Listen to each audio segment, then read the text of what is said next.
que você possa viver a emoção do Natal todos os dias da sua vida.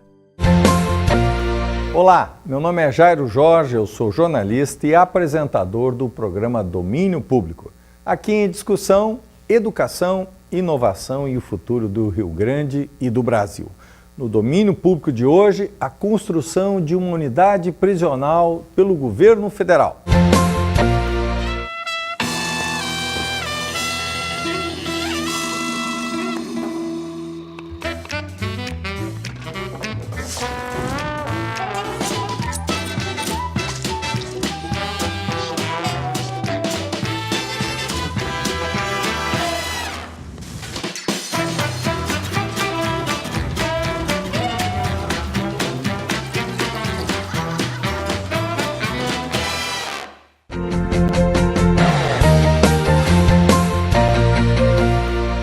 Na velocidade das redes sociais, muitas notícias não verdadeiras acabam circulando, até porque pessoas desavisadas acreditam na veracidade dessas informações e acabam compartilhando. As fake news, como são chamadas, cresceram especialmente em 2016 nas eleições norte-americanas. Para discutir o seu impacto aqui no Brasil, nossos convidados no Domínio Público de hoje são Luiz Henrique de Oliveira Santos, estudante de marketing e jornalismo, ele é blogueiro, ativista digital e sua página pessoal, Barbudinho, é considerada uma das 20 páginas mais influentes da esquerda no Brasil. Também é a nossa convidada, a jornalista Thaís Saibd. Ela é mestre em comunicação e atualmente estuda a prática da checagem de informação na sua pesquisa de doutorado em comunicação e informação pela Universidade Federal do Rio Grande do Sul. Tem 12 anos de experiência em jornalismo multimídia, incluindo a reportagem e edição do jornal Zero Hora, e também trabalhos como freelancer na BBC Brasil, Canal Rural e Agência Pública. Luiz Henrique, as fake news tiveram um grande impacto nas eleições dos Estados Unidos e também no plebiscito que determinou a saída, do Reino Unido da União Europeia. Tu acredita que isso pode efetivamente ter um impacto aqui no Brasil nas eleições em 2018? Jairo, eu acredito que sim, bastante, né? Até eu gosto de citar alguns exemplos, assim. As 20 notícias mais acessadas nos Estados Unidos foram as notícias falsas, né? Correspondentes às eleições entre o Trump e a Hillary. E mais do que as 20 notícias verdadeiras. Então, o que acontece é o seguinte, é aquela coisa, né? O Facebook e o Google, eles têm o algoritmo, que é o que mede o que as pessoas querem encontrar nas redes sociais. E eu tenho um cálculo que eu gosto de dizer, que é o seguinte, o interesse mais amizade igual o conteúdo que essas redes vão disponibilizar para aquela pessoa. Então, ou seja, as pessoas elas geralmente não gostam mais de falar sobre política, né? Ninguém quer um assunto que... como a gente estava conversando nos bastidores aqui, o senhor citou um sinônimo que eu achei interessante. O político é sinônimo de leproso. Então, ninguém quer mais falar sobre esse assunto. E acontece que existem muitos canais de informação, muitas redes, muitas páginas que disseminam intolerância e ódio nas redes sociais. E tem muitos extremistas, radicais, pessoas que não gostam de política, que acompanham esses canais, né? E a rede de amigos deles também acompanham esses canais. Então isso facilita com que esse conteúdo, com que essa informação verídica chegue no feed de notícias, chegue na página, no perfil pessoal daquela pessoa através, né, da linha do tempo. E, na verdade, o conteúdo que essas redes disponibilizam para essas pessoas são aquilo que elas querem ver. Thaís, esse processo nos Estados Unidos chama de pós-verdade, né? Inaugura, portanto, esse conceito, né? Não tem compromisso, efetivamente, se é verdadeiro ou não o fato. Acho que isso pode também afetar as eleições. Como é que tu avalia isso? Isso, eu até complementando um pouco o que ele já vinha falando, é que a verdade, é difícil até usar essa palavra falando de pós-verdade, mas enfim, na realidade as fake news, essa disseminação de mesmo um discurso de ódio ou uma desconstrução do teu oponente é uma parte do jogo político desde sempre. né? Inclusive, há historiadores que têm pesquisado esse processo e que dizem que desde a antiguidade era uma prática comum isso, né, de desconstruir o teu oponente espalhando boatos, espalhando notícias falsas. O que a internet inaugura e que ficou muito claro nesses processos recentes, né, que foram citados aqui, é essa potencialidade de disseminação com as redes sociais, com esse algoritmo que consegue reunir em torno, né, dessas bolhas, desses grupos, uma emoção muito grande que faz com que as pessoas compartilhem muito. E aí a verdade se torna irrelevante. Na verdade, é isso que está por trás do conceito de pós-verdade, né? A verdade se torna menos importante do que a convicção das pessoas em alguma corrente que elas seguem, né? Em alguma crença que elas seguem. E tem um outro fenômeno que é preocupante nisso tudo, que é o que também está por trás dessas 20 notícias falsas serem mais compartilhadas do que as 20 verdadeiras, ou enfim, as 20 mais confiáveis, que é a política de remuneração dessas plataformas. Nesse fenômeno de 2016, o BuzzFeed fez um levantamento, fez uma investigação e conseguiu chegar até os cabeças de alguns desses sites que espalhavam notícias falsas a favor do Trump. E são jovens lá na Macedônia, que não tem nenhuma ligação exatamente política com a questão, mas que, beneficiados por uma política de remuneração dessas plataformas sociais, que te remunera poucos centavos por clique que tu recebe, então, mas esses milhares de centavos acabavam sendo, então, uma fonte de renda para esses jovens macedônios que perceberam pelas tendências de compartilhamento da rede social que aquele assunto do Trump estava emocionando muito as pessoas para compartilhar, então recebiam mais cliques e passavam a colocar mais notícias falsas na rede para até ganhar uma remuneração em cima disso. Então, é um conjunto de distorções de uma questão de comunicação, de uma questão de debate público, que é criada por esse ambiente das plataformas digitais, que é o fenômeno novo em si. As notícias falsas, elas não são em si um fenômeno novo. Eu acho que é muito mais esse circuito em torno, né, desses algoritmos, dessas plataformas, que se torna preocupante, porque acaba gerando até um mercado paralelo em torno de informações que são mal apuradas, que são muitas vezes até mal intencionadas. Então são questões que acho que aos poucos elas estão vindo à tona e é importante que venham, né? Luiz Henrique, o Tribunal Superior Eleitoral está falando uma força-tarefa, isso tem gerado muita discussão porque está envolvendo aí a BIM, né, e Forças Armadas, então gerou todo um debate. Mas, efetivamente, o que, por exemplo, Facebook e Google estão fazendo? Existem iniciativas, existem já movimentações dele para tentar barrar as fake news? Por exemplo, o Facebook ele já está em fase de teste, né? Um botão um botão de informação. Esse botão ele vai, na verdade, divulgar a fonte daquela determinada publicação e vai ter um mapa de calor que vai definir também a veracidade daquela determinada publicação. Então isso vai facilitar que as pessoas verifiquem se realmente aquela notícia ali ela é verdadeira ou não. Mas eu acho que aí também tem um ponto negativo nessa situação toda. Que, por exemplo, os grandes veículos de comunicação do Brasil, eu considero que a maioria deles são parciais e seletivos. Então, uma vez que tu barra a informação, que tu impede que um canal de mídia alternativo divulgue uma fonte aí, as pessoas, por não conhecerem, vão ali, de repente, colocar como uma fonte duvidosa, vai favorecer aquelas grandes mídias, os grandes canais de comunicação. Então, isso é um ponto que na verdade, precisa ser bastante pensado ainda como é que vamos fazer para não barrar, para não dificultar, digamos assim, que esses veículos de comunicação alternativo consigam um espaço de disputa nessa plataforma. Agora, a Google ela já contratou 2 agências, né, de verificação de fato, que elas vão checagem de fato, né?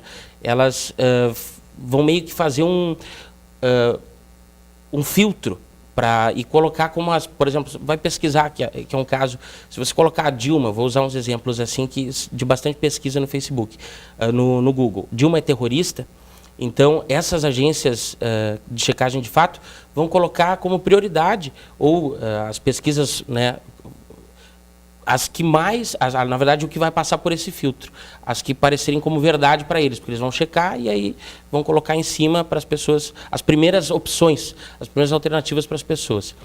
E, em tese... Vão orientar em cima desse critério, digamos, de checagem e não dos critérios de acesso. Isso, mas também é aquela questão que a Thaís estava dizendo do algoritmo, né? Se a publicação ela for 1000 vezes compartilhada, sendo uma fake news, ela vai estar ali também entre as mais buscadas e vai aparecer como opção para as pessoas estarem acessando, né?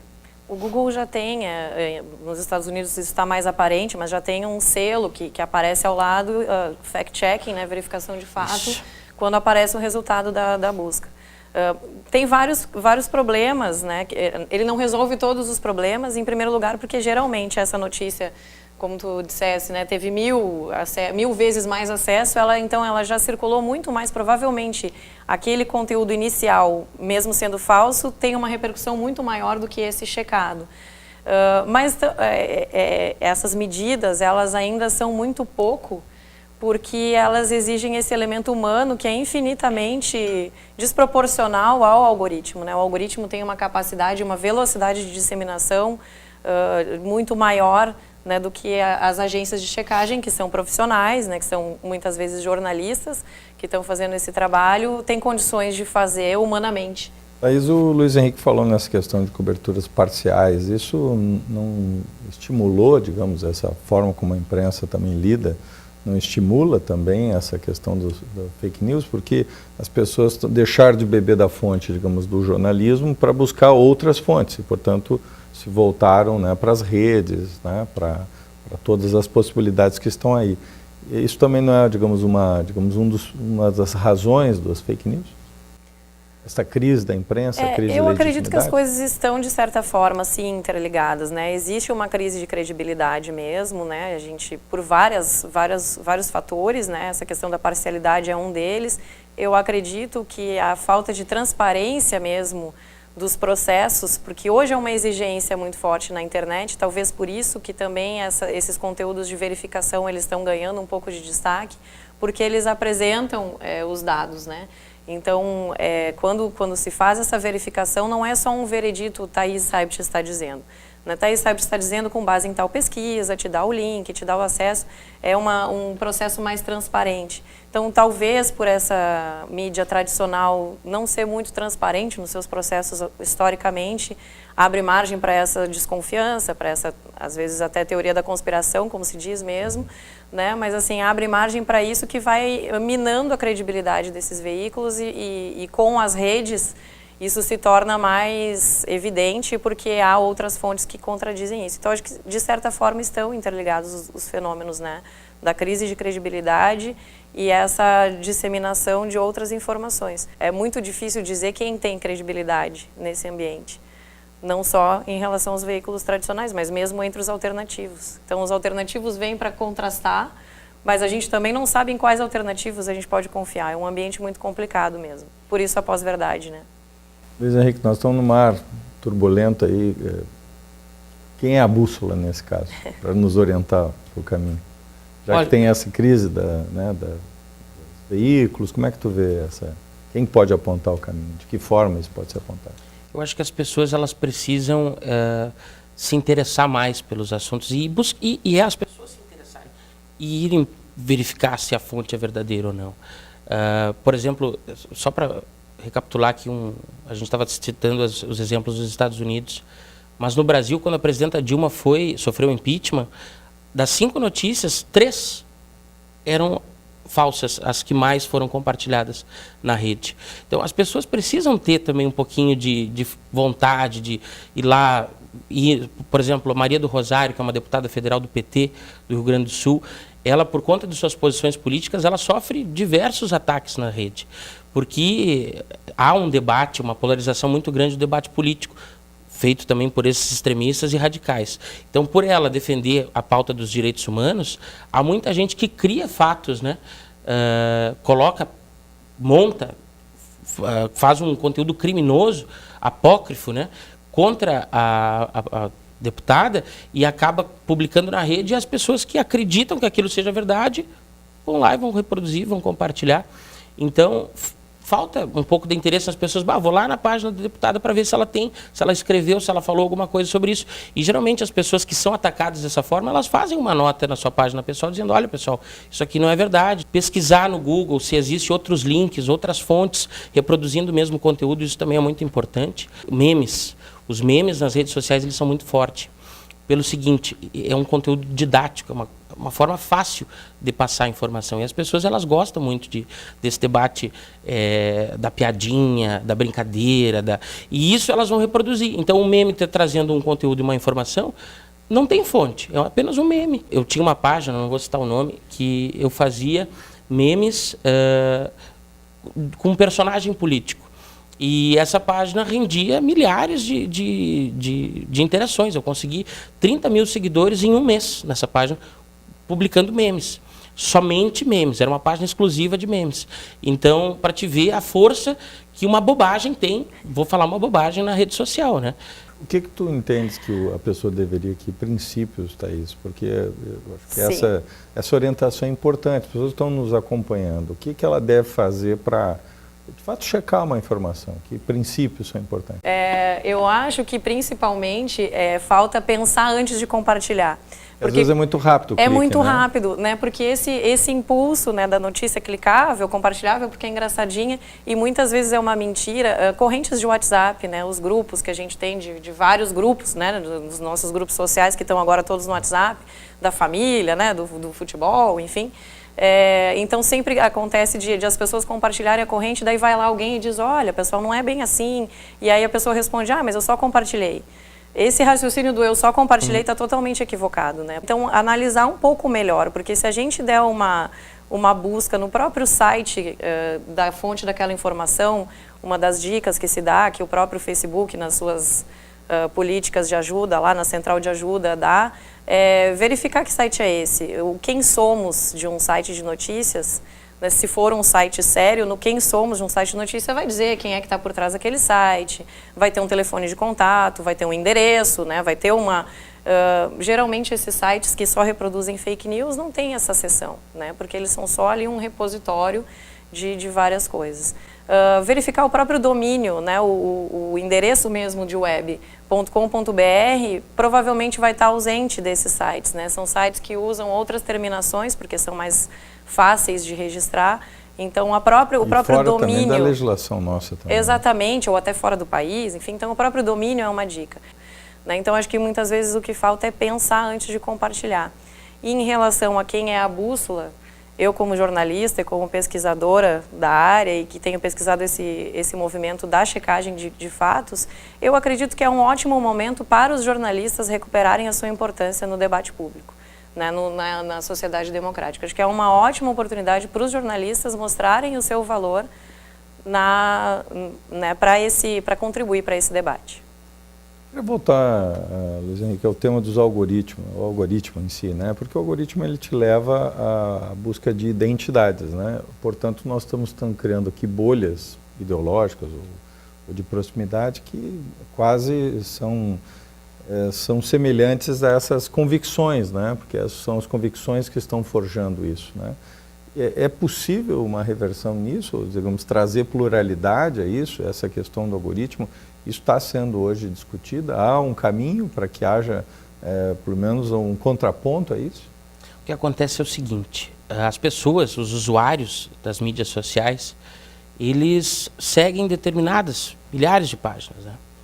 Então, é que nem aquela coisa, se eu colocar e as redes elas estão em sintonia, todas elas, o Instagram, o próprio WhatsApp, então, e o Google, né? Se eu colocar no Google ali, que eu quero comprar uma bicicletas, estou pesquisando, depois eu vou continuar pesquisando bicicleta, eu vou voltar para o Facebook e dar uma olhadinha aqui. Pode escrever. Vai aparecer uma propaganda de bicicleta lá no Facebook. Então, a rede ela está em sintonia e ela vai fazer aquilo que tu quer ver. Ela vai te mostrar o que tu quer ver.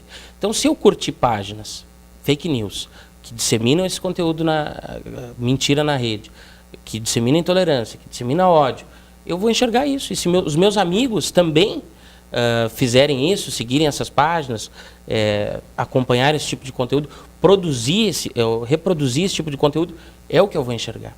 Então, vai muito da pessoa mesmo, né?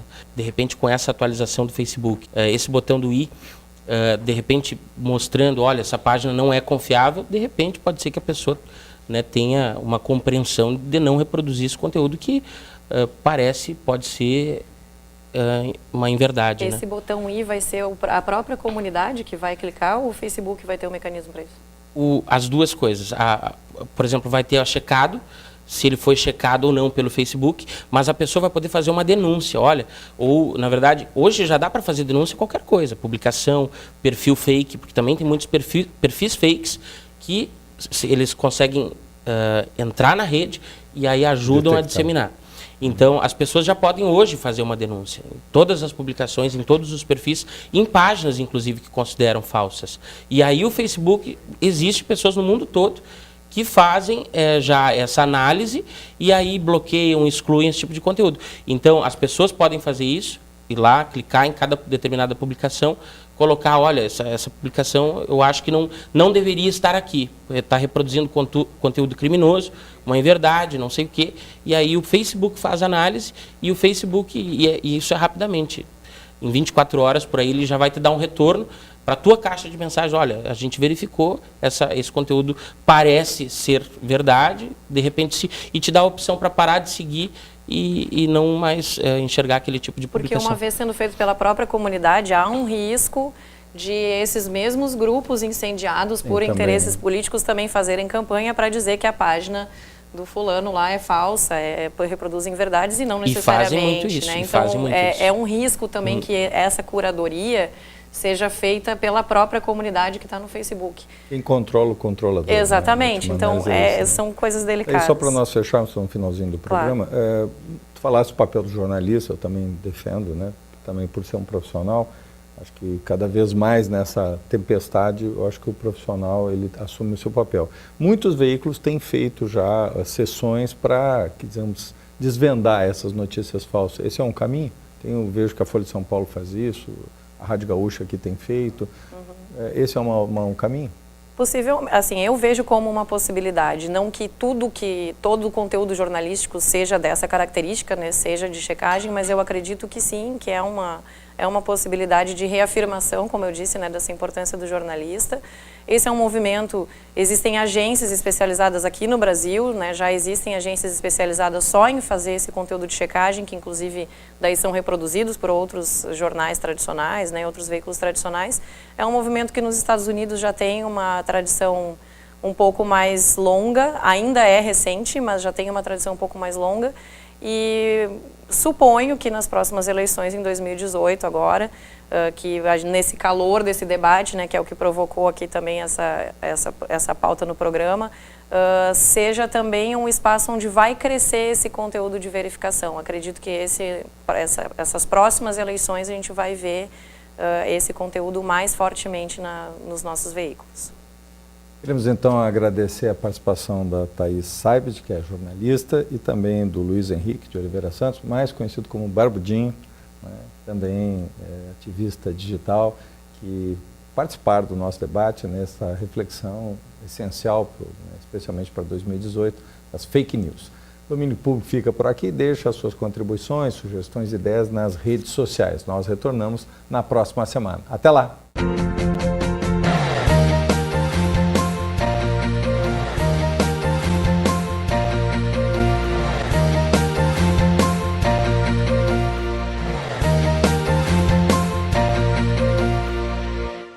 Para nós, auditores fiscais da Receita Estadual do Rio Grande do Sul, a sociedade gaúcha está em primeiro plano. Por isso, trabalhamos para buscar recursos para o Estado investir em saúde, segurança, educação e infraestrutura. Conte sempre conosco. Sindifisco RS, auditores fiscais no combate à crise do Estado.